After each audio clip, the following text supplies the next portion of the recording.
Hello everybody, I'm Dr. Navneet Singh. I'm the Director for Emergency Medicine and Acute Care Medicine for BLK Hospitals and the sister concern Nanavati Hospital, Mumbai. We are celebrating the Patient Safety Week on 9th of December across the globe. For this patient safety starts, it's a very important aspect of patient care and very big problem if at all we don't take care of it across the globe. It starts right from the patient takeover by the ambulance from the house or the other hospital, getting him to hospital, to the emergency, and then having a seamless entry into the hospital, to the wards or respective ICU areas, and then till the discharge. In every aspect, there is patient safety concern. Right from the handling of the patient, picking him up, getting him into wheelchair or the stretcher, handling him in a very critically state where the patient is not breathing properly, his consciousness is deferred. The team which goes should know how to handle it properly, wearing protective gears, following proper hand hygiene, belting him up on the stretcher and taking him out, getting him to the hospitals, giving good and clean orders, written in capital letters, so that it is easy for understanding of the nursing staff. It follows from everybody, right from the handling of the patient by the driver and the paramedics when they are picking him up from the house, and the doctors who are taking care on the way and reaching in the emergency, taking care of the patient in the emergency from shifting from the hospital bed into the hospital bed, from the stretcher, while transporting the stretcher into various areas like radiology and everywhere, where there is a frequent transport and shifting of the patient is required. Most of the accidents happen in this sort when the patient stretcher moves, people are not working in conjugation, patient falls. That's a very big traumatized experience because he supposedly has come for a fever treatment and he falls from especially the old age patient, they end up falling from the stretcher because somebody was not handling it properly, end up breaking a hip, and that's a very bad thing happening to the hospital. It just goes for the bad name of the hospital, plus the mortality and the morbidity also is increased, and it also has medical implications. Soon what we are thinking is in the critical care settings, if you don't follow a proper hand hygiene or the proper barrier nursing, there are times when you have hospital cross infections which are really very difficult to treat. So we should all stand up together, make a robust protocols for the hospitals, for the different patient handling areas, right from the OPDs, emergencies, ICUs, wards.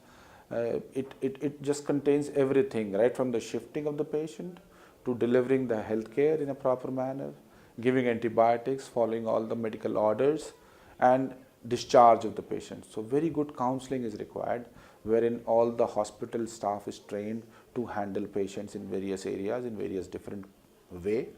So there is an idea of handling of the patient in ER is as different, very different from handling of the patient in the ward, in the ICU, in the patient reception areas, in the OPDs. So we have to have a very robust teamwork and team plan to handle this patient safety. It's an important aspect by WHO. It is also recognized very well by WHO and various other health organizations working in regards to the patient safety. And it has economical implications to the patients, for the hospitals.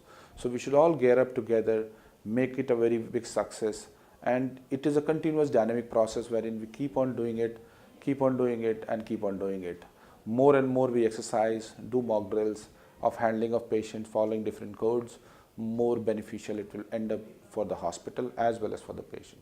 We at BLK, in our hospital, we have already been doing this for long. We are we pay very big emphasis on getting the patient care, right from the handling, training of the staff, how to handle the patient. And by far we are also been nominated by most of the good agencies of India regarding the patient care. We are one of the best hospitals in this regard. Right from our GDAs, our security guards, our drivers, our doctors, they are continuously put into training programs wherein they are informed about the various aspects of handling of patients, right from the front office staff, how to talk to the patient, how to make them understand, the counseling, which is one of the most important part of patient safety, is also always extended to them and their relatives. We do very regular counseling of each and every step of what we are doing in the patient care. In the ICUs, we have counseling sessions after every round.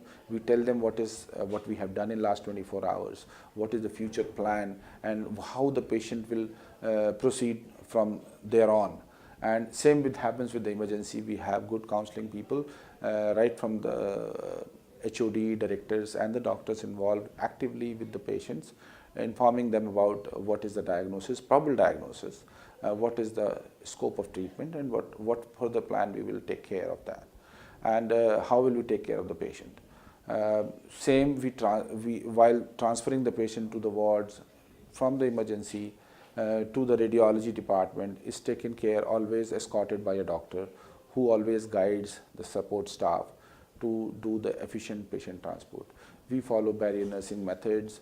The most important is hand hygiene. We pay very special emphasis on that, and all these have resulted into a big time reduction in the hospital cross infections, ventilator associated pneumonias and other things, and advanced procedures also. So that also results into reduction in the average length of stay of the patient, and we want the patient to go home happily and disease free. To know more, please subscribe to our YouTube channel of BLK Super Specialty Hospital, New Delhi. BLK Super Speciality Hospital, a passion for healing.